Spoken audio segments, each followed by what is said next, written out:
another video game analysis. Yeah. Today, I want to introduce a new type of analysis I will be doing, which I would call a debate analysis.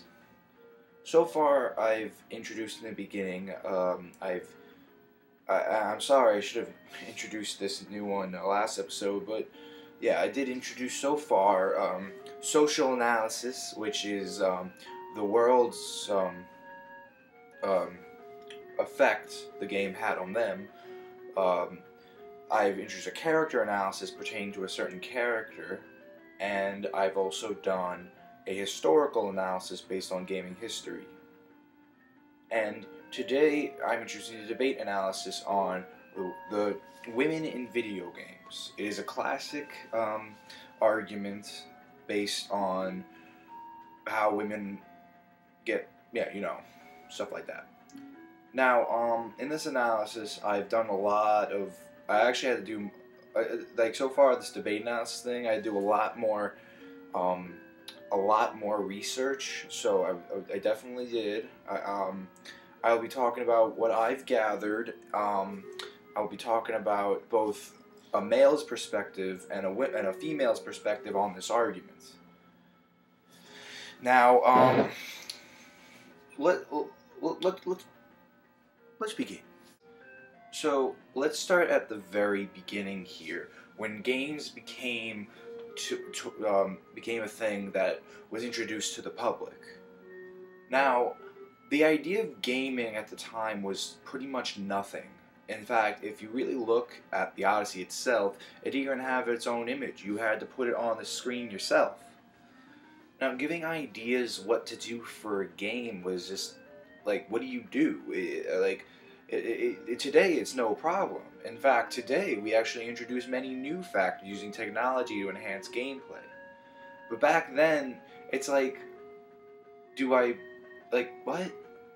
So what happened was, you would use real-life situations. If you look at the entire Odyssey game set, which is, I believe, 6 games, they all had to do with either a sport, a puzzle, there's a roulette, there is a cartoony cat and mouse game, there's a haunted house game. Basically, there were a bunch of board games on the TV, not including the sports, which led into people making a lot of sports games. In fact, every collection I have on every console, I guarantee you I have at least a baseball game, a football game, and a hockey game, because it's just so incredible.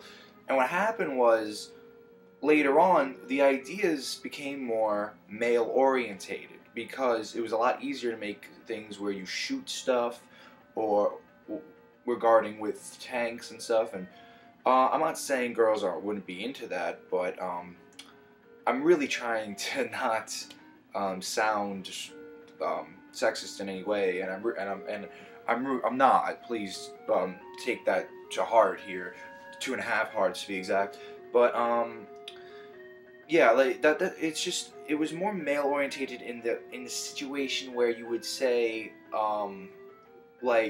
yeah, there's shooters and laser beams and space and stuff. And again, I'm not saying girls aren't into that. I'm just saying it's more dominated that a male would be into that. And what happened was, gaming grew off from there. This is where the argument begins, because with all the male-orientated factors, more males were into gaming, and it became a whole male thing. And today this is very much changed, which is very good. I find it's very enriching for both male and female to get into the game, but even then, females are treated very differently than males when they play video games. And the whole argument just begins here on how women are portrayed, how women are treated as gamers, and just how everything goes on in this whole world pertaining women. Let's start with the first point. Now, the reason why I have Zelda up here on the TV, besides giving awesome music in the background, is to not talk about Link, not talk about Ganondorf, not talk about the Triforce, to talk about what people, the main focus on who the legend is about. Zelda. The first point in gaming is many of times when women are introduced in gaming, they're perceived as helpless or kidnapped or endangered, pretty much the damsel in distress. Now, that is the female perspective here. In the male's perspective, I have to say that the gaming that is based off of fantasy or just plain story in general all links to thousands of years ago when stories would be about the shining knight in armor saving the princess. This is a classic story and it has nothing to do with pertaining with women whatsoever. In this situation, I do agree with the men. Now, before you say anything, before I get any hate mail, I should have said this in the intro. I agree with women in this argument. However, I do think that the women won this argument because women in gaming is becoming much more prominent and much more common. In fact, it's really interesting to see my sister play games. I remember, to get off a little off topic, just a little bit. I remember seeing the pink Game Boy Advance. Now, no one thought much of that, but I did. Even when I was a kid, I thought, you know what, that's awesome. You know, getting girls in here. And my sister did get one, and I remember. And as well as she plays Wii Fit and stuff, she likes those games. I remember she, yeah, once in a while we, I remember the first moment we she got a Super Nintendo in her room. She has a Wii in her room, and it's good to see that, you know, because it really brings people together as gamers, which is what gaming should be about. Bringing people together and having a good time, you know. And as well as if you're alone, it's great to play a game where you can connect with the characters and ideas. Gaming doesn't drive people apart, it brings people together, you know what I'm talking about? But yeah, now, the Zelda here also, in all fairness, had her own moments of being in the game, not just being a helpless damsel in distress, which I will say. It's one of the factors here that shows that women are being welcomed in gaming, which is very good. Starting with the idea of Zelda disguising herself as a Sheikin named Sheik. How very creative. Being a very powerful person, Zelda became also Tetra in Wind Waker and perceived as a very powerful, wise leader and a pretty tough pirate, if I do say so myself. That even makes sense. Saying that myself thing. Yeah. Zelda also is a top tier fighter in Super Smash Bros., showing she's very tough. She got her own magic powers, and she can turn into Sheik, which is pretty cool. I prefer playing Zelda in Smash Bros. Really. I think she's a lot easier to control and a lot stronger than Sheik, in my opinion. But you know, whatever. But the fact of the matter is, there should have been more situations where women were the protagonists, where women should have gotten the limelight, which gives off to my next point. The next point, not my next, the next point in this argument. Now, in situations where women are put up as the hero, it was very empowering to have a game like Metroid come out. Created by Shigeru Miyamoto, who else? It made a game where you explore in a desolate planet looking for creatures known as the Metroids, with a kick-butt hero, Samus. Spoiler alert! After you beat the final boss, the hero removes the armor to reveal that Samus Aran was a woman, and a very powerful one at that, which really opened up a lot of key things in gaming. Yeah. Problem is here, there was games out like that that also taken this idea. Well, not the surprise ending, like the women being the protagonist. Like Tomb Raider is a shining example where they ended up using them as sex icons. Now, this is very arguable for Metroid. It's very hugely arguable. You can argue that she is not used as a sex icon, but it is clear that at one time Tomb Raider was as well, using pictures of her, you know, being all like sexy. I mean, I'll just say it. I'm a man. I'm not complaining, but you know, it is unfair to women that that use their looks to sell the game. On a male's perspective here, what about men?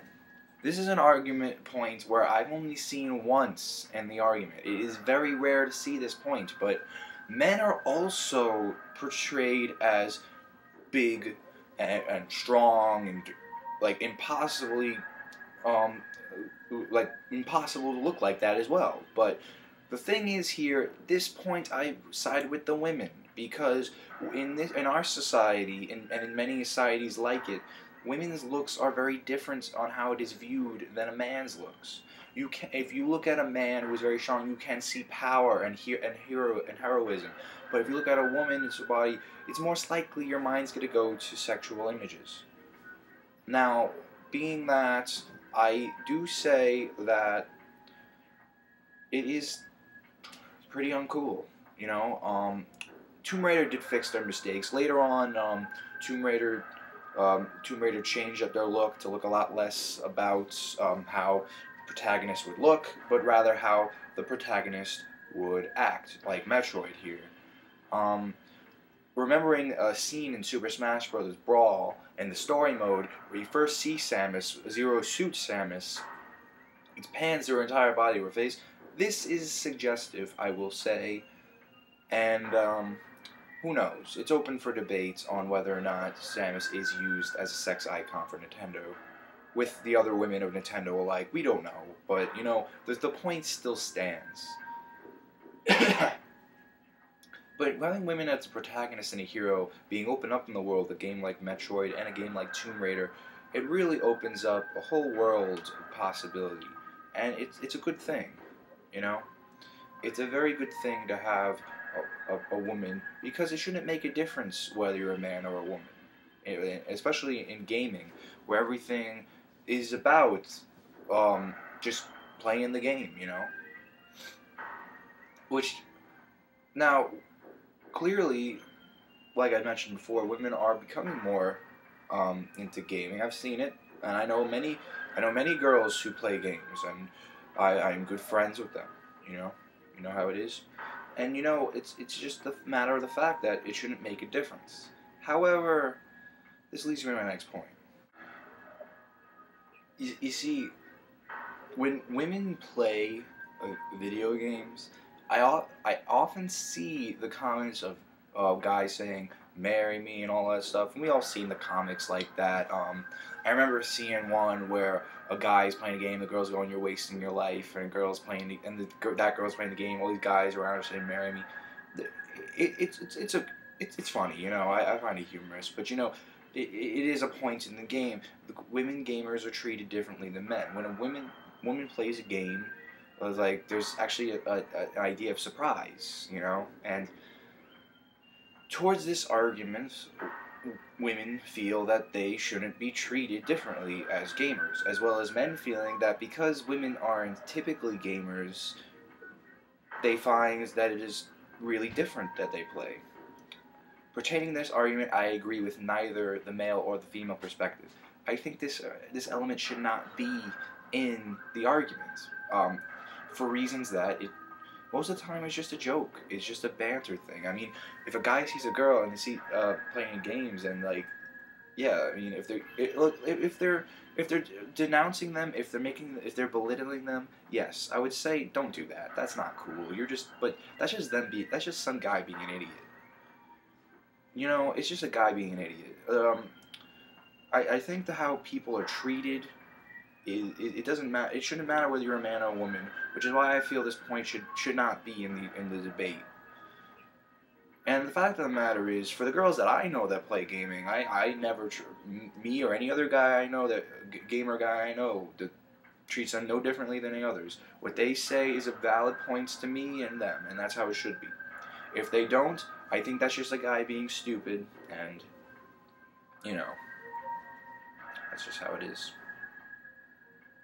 Let me just finish off by mentioning one more point based off of, this is something I thought of from Pokemon.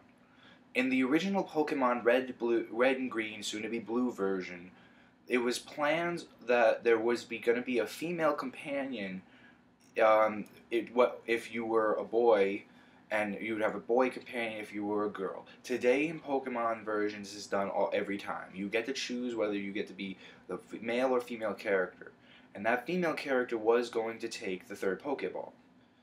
Now, after that was scrapped because of time constraints, and they were going to make Professor Oak take the third Pokeball, but again, that was scrapped from time constraints. The point of the matter is, they took out the girl before the boy. This is because boys more prominently play games, and I think the idea of a guy being afraid to be a girl. I mean, I get it. You don't you want to be someone you understand the most, and but it's like it doesn't matter that much. It was just a thing they had to do. At least the idea was there, and this is both a point to show about boys being more prominent in gaming, as well as girls being welcomed in the gaming more. Girl games were made, but there were such sad jokes, like Barbie games being like driving around doing just menial tasks. It's like it's because men were making the games for the women. The men don't understand what women want in a game. I mean, like let's face it. Like what's like it makes no sense for a man to make something for a woman if they're trying to connect to women in their audience. Today, today it's much better. Today, more women are being interested. Today, games that perceive to girls, from what I read up and what I saw, is from people who discuss this argument, say they're glad they got a lot more games they're interested in, and I see a lot more possibilities and a lot more options for girls, and it's a good thing. It really is. The whole idea behind women in video gaming was pretty tough. And it wasn't on purpose to separate women, but rather it was just based on a series of events where making games became more boy orientated. Now, again, I will just repeat this to close off what I said before to close off this episode. I agree with the women, but I think they won this argument because women are very welcomed into gaming today. It is not like what it was at all. I mean, today, I don't know. You know what? It would be nice to do a little survey to see, to ask people, what do you think video games is more for boys or for girls? It'd be an interesting survey. There probably is one. I'll look one up on the internet. I hope you do too. But one step at a time. It doesn't matter anymore, and that's how it should be. Yeah. Thanks for watching, guys. Please rate, comment, subscribe. It will really help me out. Next time, we're going to introduce another new type of analysis. We are going to talk about a theory analysis, where I take on a theory and analyze it for myself and say whether it's true or false. And our first theory is going to be the Lavender Town theories of the original Pokemon series. Yeah, I can't wait for that. That's going to be fun. Yeah, I'll see you then.